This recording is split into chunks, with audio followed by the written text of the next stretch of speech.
신명기 19장 14절에서 21절까지의 말씀을 제가 봉독하도록 하겠습니다. 내 하나님 여호와께서 내게 주어 차지하게 하시는 땅, 곧 내 소유가 된 기업의 땅에서 조상이 정한 내 이웃의 경계표를 옮기지 말지니라. 사람의 모든 악에 관하여 또한 모든 죄에 관하여는 한 증인으로만 정할 것이 아니요 두 증인의 입으로나 또는 세 증인의 입으로 그 사건을 확정할 것이며, 만일 위증하는 자가 있어 어떤 사람이 악을 행하였다고 말하면 그 논쟁하는 쌍방이 같이 하나님 앞에 나아가 그 당시에 제사장과 재판장 앞에 설 것이요, 재판장은 자세히 조사하여 그 증인이 거짓 증거하여 그 형제를 거짓으로 모함한 것이 판명되면 그가 그의 형제에게 행하려고 꾀한 그대로 그에게 행하여 너희 중에서 악을 제하라. 그리하면 그 남은 자들이 듣고 두려워하여 다시는 그런 악을 너희 중에서 행하지 아니하리라. 내 눈이 긍휼히 여기지 말라. 생명에는 생명으로, 눈에는 눈으로, 이에는 이로, 손에는 손으로, 발에는 발로이니라. 아멘. 우리 오늘 8월 셋째 주 주일 강단 말씀의 제목은 하나님이 정하신 경계석을 옮기지 말라입니다. 오늘 우리 특별히 날씨가 안 좋습니다. 비가 많이 오고 태풍이 온 상황 속에서도 오늘 예배에 참석하시는 저와 여러분에게 하나님의 응답이, 능력이 임하는 시간 될 줄로 믿습니다. 날씨는 비록 흐리지만 여러분의 정신과 육신 그리고 영혼의 상태가 맑을 수 있도록 오늘도 말씀에 집중하시는 시간 되시기 바랍니다. 서론적으로 말씀드릴 부분은, 저와 여러분은 하나님께 모든 것을 다 받은 자라는 걸 잊지 말아야 된다는 겁니다. 사람이 불행한 이유는 여러 가지가 있겠죠. 돈이 없어서 그럴 수도 있고, 일이 안 풀려서도 그럴 수 있고, 지나온 날을 떠올려 보니 별로 좋은 일이 없어서일 수도 있습니다. 근데 공통적인 게 있죠. 사람이 불행하다고 느끼는 이유는 비교해서 그렇습니다. 상대적으로 봤을 때 내가 불행해 보이는 거죠. 돈이 아무리 많아도 자살하지 않습니까? 아무리 명성이 있고 인기가 많아도 연예인 자살하잖아요. 왜 그렇죠? 비교하니까 그런 거 아니겠습니까? 결국은 그겁니다. 한국에 요즘 무차별 살인 같은 거 많이 일어납니다. 참 힘든 세상인데요. 무차별 범죄 저지른 사람 인터뷰한 걸 제가 봤거든요. 그 사람이 그런 얘기를 하더라고요. 세상을 보니까 다 행복해 보이는데 나만 불행해 보이더라. 그래서 화가 나서 범죄를 저질렀다. 이런 얘기를 하는 걸 봤습니다. 사람들이 힘들게 사는 이유, 분명히 객관적인 조건은 힘들지 않음에도 불구하고 스스로 힘들고 어렵다고 느끼는 이유는 끊임없이 비교하며 살기 때문에 그렇습니다. 사람이 원래 그런 거 아니냐라고 하겠습니다만, 원래 사람은 비교하지 않아도 되는 존재였습니다. 창세기 1장 20절 28절이요. 하나님의 형상으로 하나님과 함께 있는 인간은 비교할 필요가 없습니다. 왜죠? 다 갖고 있으니까요. 하나님 모든 능력과 권세를 다 주셨어요. 비교할 이유가 없습니다. 그리고 전능하신 하나님이 함께 동행하셨잖아요. 근데 중요한 건 창세기 3장의 문제 이후에 사람은 비교하게 됩니다. 아담과 하와가 서로를 비교하죠. 아담이 그러지 않습니까? 하와가 먹으라 해서 먹었다고요. 저 사람이 나쁜 거고 나는 좋은 사람이다, 그 말입니다. 비교하기 시작했어요. 그때부터. 하와가 선악과를 본즉 어땠다고 써있죠? 창세기 3장에 6장에 비교 안 해도 돼요. 근데 다른 동산 나무의 실과보다 더 먹음직도 하고 보암직도 했다 써 있습니다. 비교하기 시작한 겁니다. 창세기 6장은 어떻게 일어나죠? 6장이죠. 하나님의 아들들이 사람의 딸들의 아름다움을 보고 부인으로 삼았다라고 적혀 있습니다. 굳이 비교 안 해도 되는데 아름다움을 비교하는 거예요, 이제. 그래서 내 생각에 맞는 사람을 부인으로 맞아들인 거죠. 창세기 11장은 뭐죠? 바벨탑이죠. 내 명성이 다른 사람보다 더 나아야 된다. 역시 비교에서 나온 일들입니다. 그래서 모든 불신자는 아무리 훌륭하시고 똑똑하시고 나아 보여도 끊임없이 비교하며 스스로를 불행하게 만드는 인생을 살고 있는 겁니다. 그래서 하나님이 우리에게 절대적인 기준 대신 그리스도를 보내주셨죠.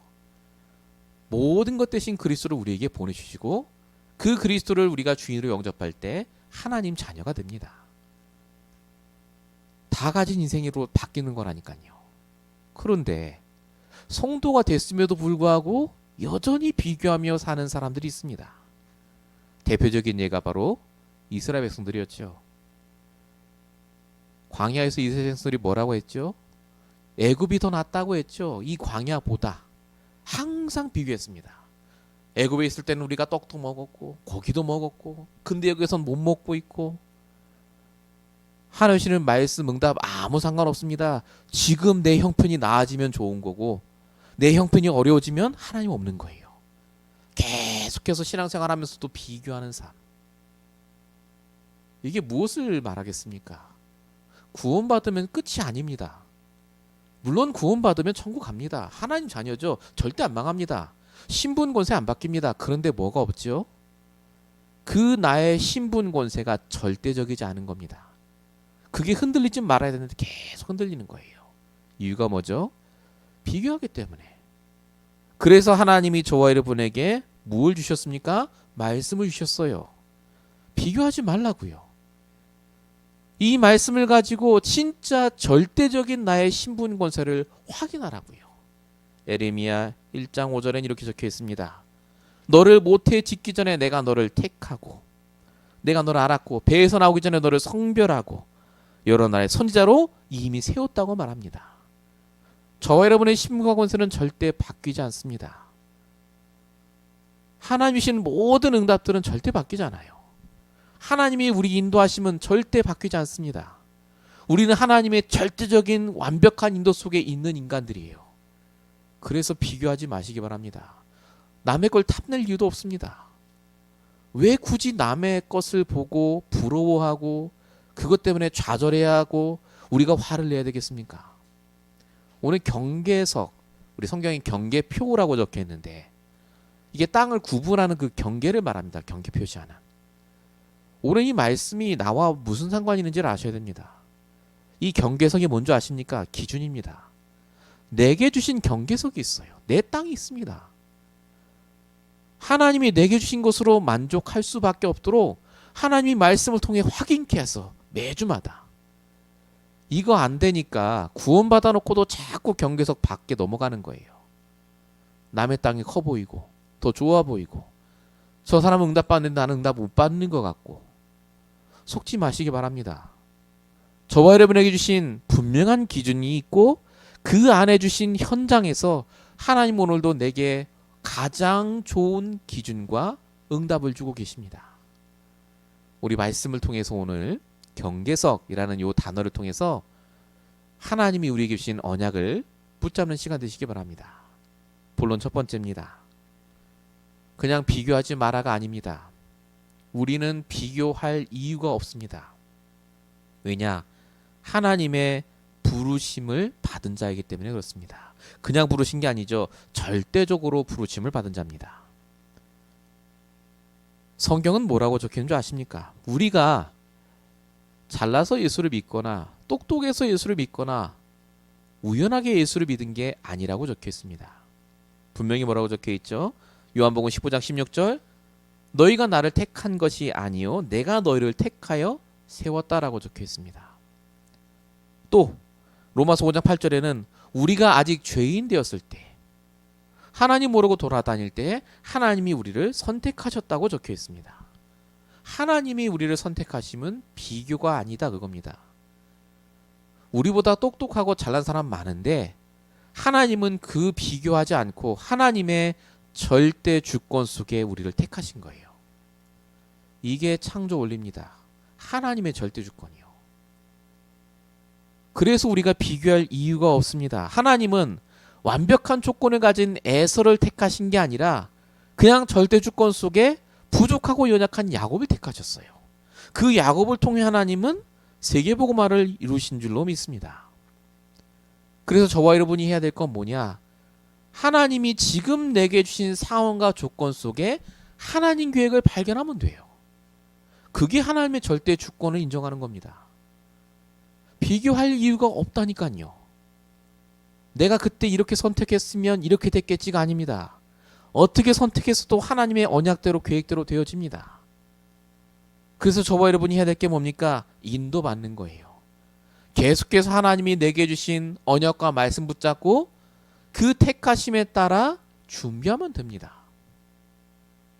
성경에 뭐라고 적혀있느냐? 디모데후서 2장 20절에 이렇게 적혀 있습니다. 큰 집에는 금그릇과 은그릇도 있고 나무그릇과 질그릇도 있어서 귀하게 쓰는 것도 있고 아닌 것도 있는데 누구든지 자기를 깨끗게 하면 주인이 그 그릇을 귀히 쓴다. 이렇게 적혀 있습니다. 어떤 사람은 참 좋은 환경 속에 잘 자라는 사람도 있습니다.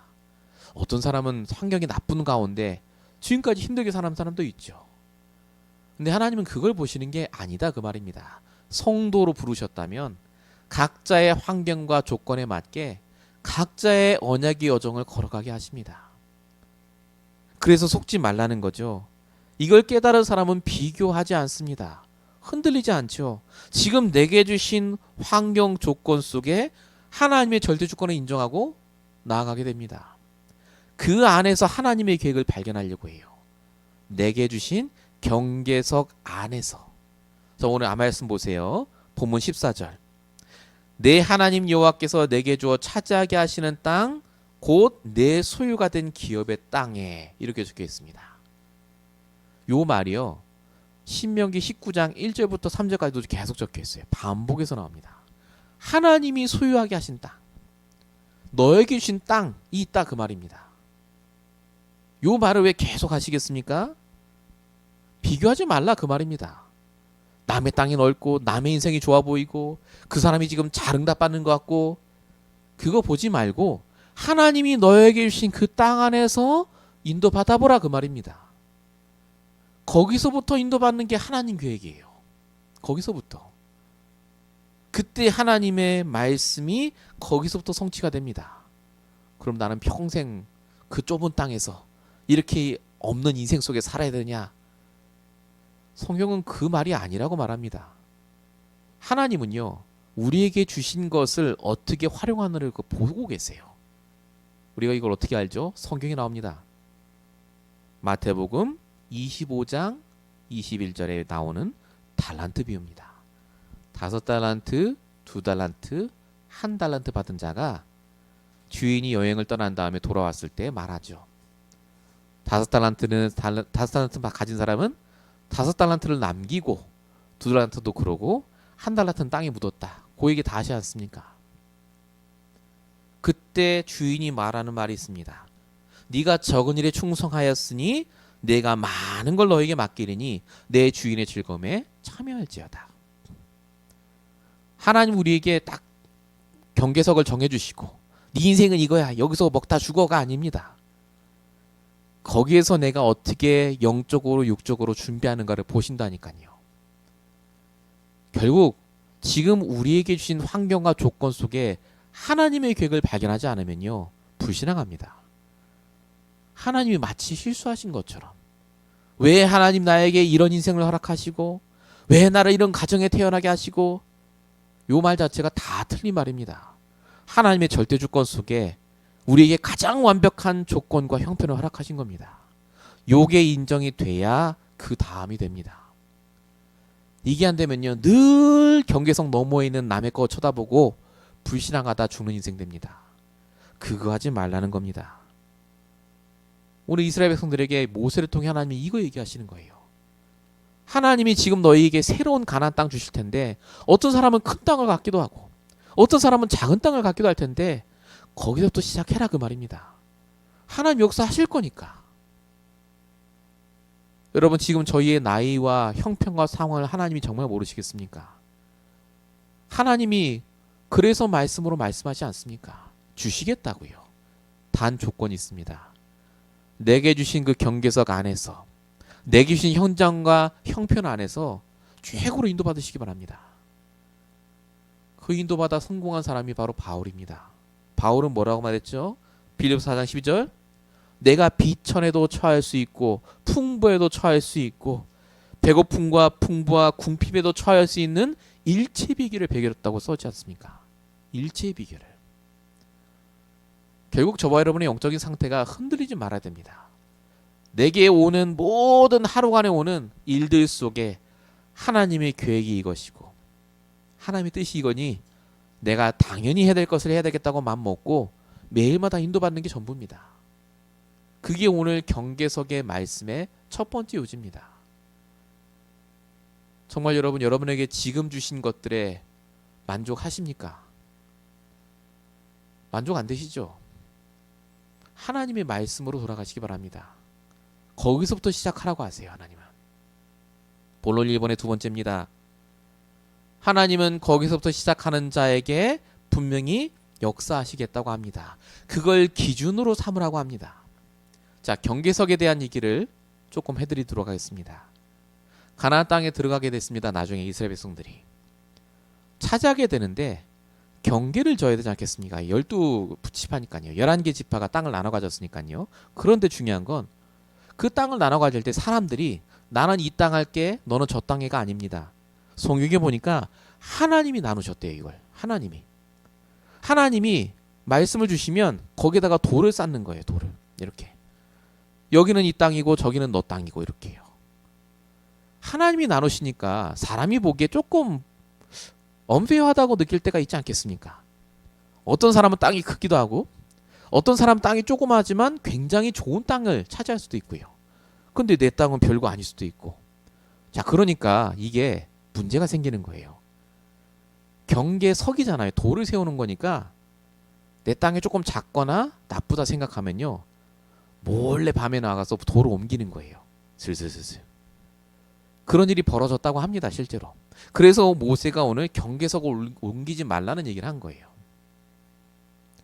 자, 그럼 요 말은 남의 땅 탐내지 말고 옮기지 마라 그 말을 하기 위해서 했겠습니까? 영적으로 보면 그 얘기가 아닙니다. 이게 바로 기준을 말합니다. 어떤 기준을 말하죠? 이 경계석이라는 것이요. 결국 내 생각을 말합니다. 하나님이 정해주신 게 있거든요. 근데 그거 말고 내 생각에는 내 땅이 작아. 내 생각에는 저 땅이 좋아 보여. 그거예요. 아니, 하나님이 분명히 그렇게 정해주셨는데 그 집에 태어나게 하고 그런 환경을 주셨고 이 미국까지 오게 하시고 지금 그 일을 하게 하셨는데 내 생각은 항상 경계석을 넘어가는 거예요. 기준을. 이건 하나님 잘못하셨어. 아니, 내가 예수 믿고 왜 이렇게 살아야 돼? 그겁니다. 그 얘기를 말하는 겁니다. 이 내 생각 속에 있는 자의 특징이 뭐냐? 경계석을 넘는 자의 특징은 바로 욕심입니다. 아까 말씀드린 대로요. 그래서 성경에는요, 계속해서 욕심 부리지 말라고 적혀 있어요. 야고보서 1장 14절 오직 사람이 시험 받는 것은 자기 욕심에 끌려서 받는다. 하나님이 시험을 주시는 게 아닙니다. 내 생각 속의 기준을 넘는 겁니다. 경계석을. 고린도서 3장 15절에 뭐라고 적혀 있죠? 탐심은 곧 우상숭배. 우상숭배는 굉장히 무서운 죄입니다. 3, 4대가 망하는 죄잖아요. 그 원인이 뭐냐? 내 생각으로 욕심을 내기 때문에. 성경에는 이 경계석을 넘은 자들이 망한 케이스가 굉장히 많이 적혀 있습니다. 모세가요, 가나안 땅 못 들어간 이유가 바로 이겁니다. 민수기 20장에 보면 뭐라고 적혀 있죠? 백성들이 물 달라니까 하나님 말씀을 주시죠. 반석을 명령하면 물이 나올 거라고 했습니다. 말씀을 대언하면. 근데 모세가 뭐라고 했느냐? 반석을 꽝꽝 두 번 치면서 내가 너희들이 왜 언제까지 물을 내야 되냐면서 화를 냈어요. 요 일 때문에 모세가 못 들어갔습니다. 모세가 그럴 수도 있지. 하나님은 그거 가지고 그 말이 아닙니다. 지금 모세가 선을 넘은 겁니다. 하나님이 주신 기준을 넘어간 거예요. 내가 욕심을 부린 거죠. 내가 내는 건데, 내가 물을 줄 수 있는데.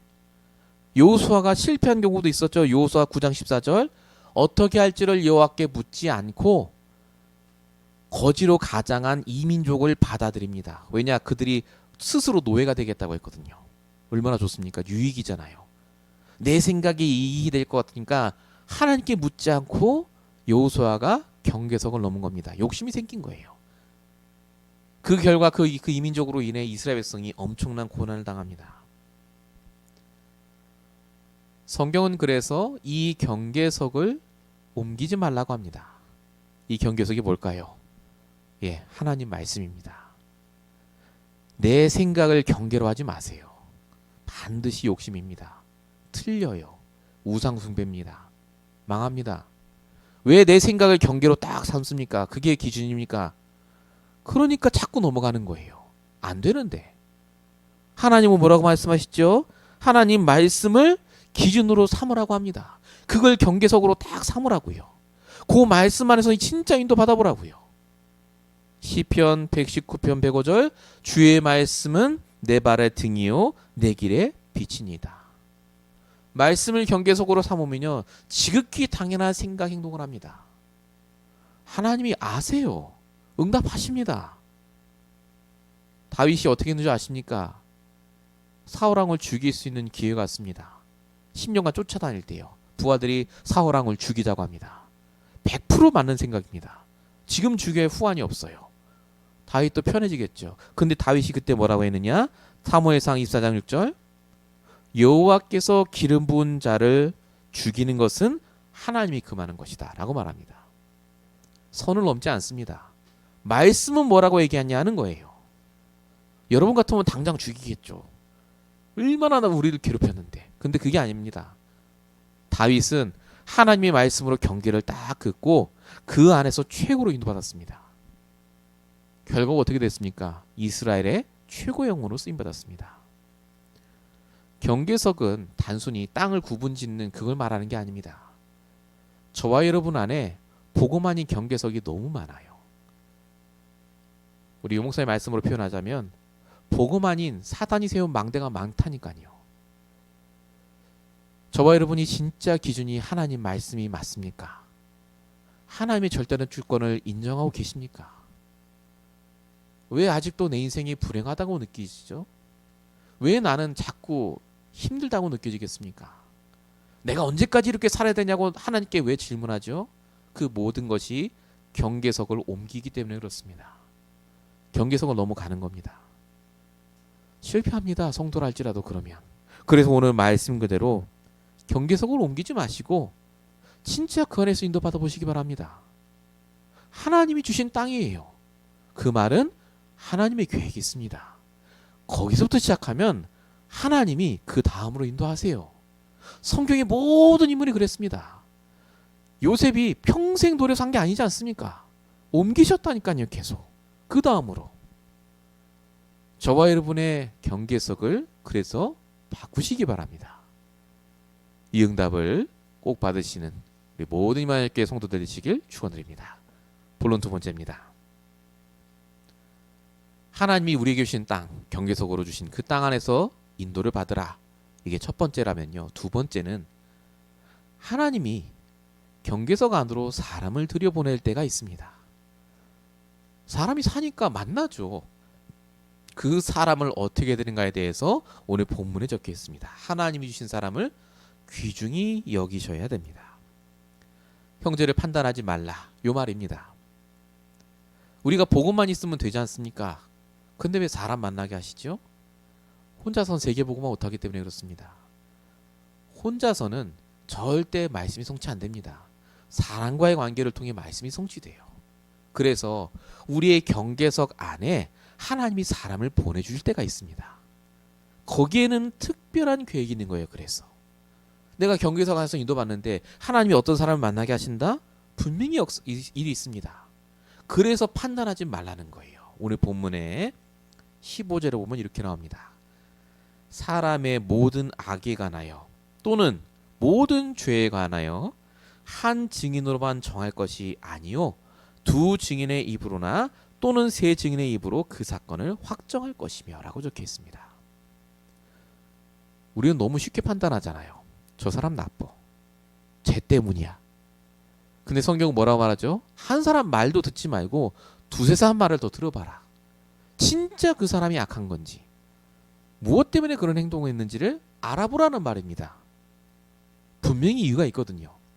내 경계선 안에 들어온 사람에게는요, 하나님 계획이 있어요. 그래서 성경은 계속해서 판단하지 말라고 합니다. 특별히 사람은요. 로마서 14장 1절, 믿음이 연약한 자를 봤되 그의 의견을 비판하지 말라.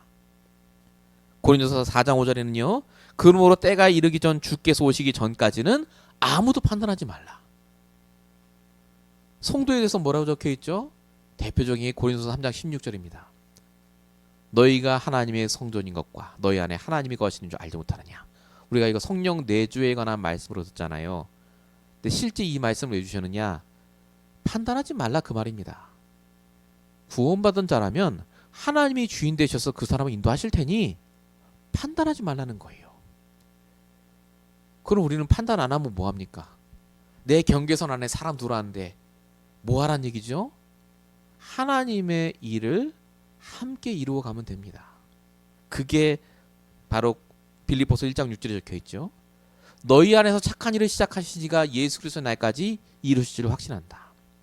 하나님의 일을 이루라고 보내주신 사람이다 그 말입니다. 그 사람이 나쁘고 좋고는요, 하나님이 판단하실 거고, 그 사람이 어떤 행동을 해도 하나님이 결국 역사하실 거고, 우리는 뭐 하면 되느냐?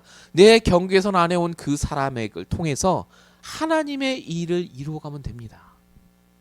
쉽게 말하면 하나님이 그 사람을 통해 뭘 원하시겠습니까? 하나님이 원하시는 일이지 않겠습니까? 그 사람을 돕든 전도를 하든 그냥 서포트를 해주든 분명히 거기에 하나님이 원하시는 일이 있습니다. 그래서 모든 사람은 기도하며 인도받아야 돼요. 어떤 사람이요? 내 경계석 안에 들어온 사람이요. 내 가족, 내 친구, 내 가문, 내 직장 배경이요. 하나님의 계획이 있습니다. 반드시 이걸 알고 있으셔야 돼요. 그만큼 경계석이 중요합니다.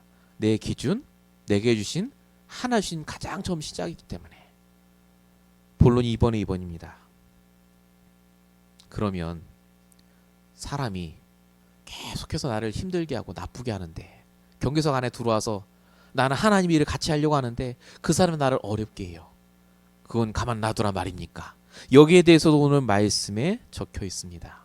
본문 16절부터 보면 이렇게 적혀 있습니다. 만일 위증하는 자가 있어 어떤 사람이 악을 행하였다고 말하면 이라고 적혀 있습니다. 이게 무슨 말이냐면요, 나는 그 사람을 도와주는데 그 사람이 자꾸 거짓말을 해요. 내가 잘못했다고요. 그래서 뭔가 시비가 벌어진 겁니다. 이럴 때는 어떻게 하는 거예요? 나는 도와주는데 그 사람 때문에 내가 너무 힘들어요. 이럴 땐 어떻게 하라고요? 역시 판단하지 말라고 적혀 있습니다. 17절 보시면 어떻게 하라고요? 그 논쟁하는 쌍방이 같이 하나님 앞에 나아가라고 적혀 있습니다. 판단하고 욕하고 저주할 게 아니라요, 하나님 앞에 나아가서 하나님이 심판하시도록 하라는 겁니다. 하나님이. 왜 그렇게 해야 되느냐? 고린도서 6장 7절에 적혀 있습니다만요, 너희가 피차 고발하는 것으로 너희가 손해를 당하는 것이 차라리 낫다라고 적혀 있습니다. 사람 간의 다툼보다요. 왜냐하면 잘잘못을 따지고 그 사람을 생각하고 막 화가 나고 저주하는 그것 때문에 내가 복음과 말씀을 놓치기 때문에 그렇습니다. 언약을 놓쳐요. 또 내 경계석이 옮겨지는 시간이 되기 때문에 그렇습니다. 그래서 성경에는요, 아예 네가 손해를 보더라도 하나님께 맡기라고 합니다. 하나님 앞에 서라고 해요. 그 잘못한 사람과 너를 똑같이 하나님 앞에 세워놓고 보라는 거예요. 그러면요, 누가 잘못했는지 나옵니다. 물론 그 사람이 잘못했죠. 근데 우리 역시도 죄인 아닙니까? 하나님이 하실 거예요. 그래서 하나님께 진짜 맡기고 그건 역시도 인도받으라는 겁니다. 성경에는 그래서 이것에 대해서 정확하게 적혀 있습니다. 로마서 12장 19절부터 21절. 내 사랑하는 자들아, 너희가 친히 원수를 갚지 말고 하나님의 진노하심에 맡기라. 원수 갚는 것이 내게 있으니 내가 갚으리라 주께서 말씀하셨느니라. 너희는 악에게 지지 말고 선으로 악을 이기라. 나한테 무슨 나쁜 짓을 허허 웃고 넘어가란 말이 절대 아닙니다. 선으로 악을 이기셔야 돼요. 정말로 말씀에 인도받으십시오. 끝까지. 어차피 그 사람은요, 잘잘못을 따진다 한들 잘못을 깨닫고 회개할 사람은 아닙니다. 하나님의 계획이 있어서 내 경계석 안으로 불러주신 사람일 뿐이에요. 그 사람을 통해 하나님은 나를 바꾸십니다. 그 사람을 통해 하나님은 더 기도하게 하실 겁니다. 그래서 판단하지 마시고 하나님 앞에 맡기고 하나님이 역사할 줄 믿으시고 선으로 악을 이기시길 바랍니다. 하나님의 선, 내게 주신 복음과 말씀을 가지고 더 기도하세요. 분명히 하나님이 역사하십니다. 이게 경계석 안에 있는 자의 축복입니다. 하나님은 저와 여러분 편이라니까요. 정말로 여러분 인간관계에서도 승리하시고 이번 한 주간 동안 응답받으시길 축원드립니다. 본론 세 번째입니다.